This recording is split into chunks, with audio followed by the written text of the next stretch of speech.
হারিয়ে যাওয়া লিখেছেন রবীন্দ্রনাথ ঠাকুর।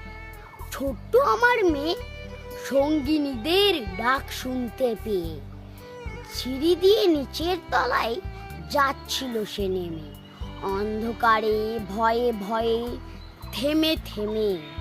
হাতে ছিল প্রদীপ খানি, আঁচল দিয়ে আড়াল করে চলছিল সাবধানে।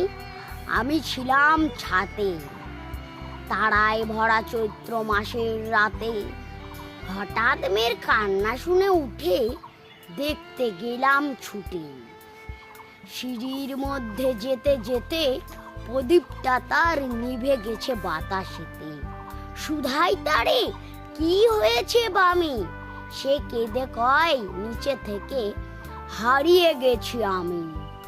তারাই ভরা চৈত্র মাসের রাতে ফিরে গিয়ে ছাতে, মনে হলো আকাশ পানেছে আমার বামির মতোই যেন অমনিকে এক মেয়ে নিরাম্বরের আঁচল খানি ঘিরে দীপশিখাটি বাঁচিয়ে চলছি ধীরে ধীরে।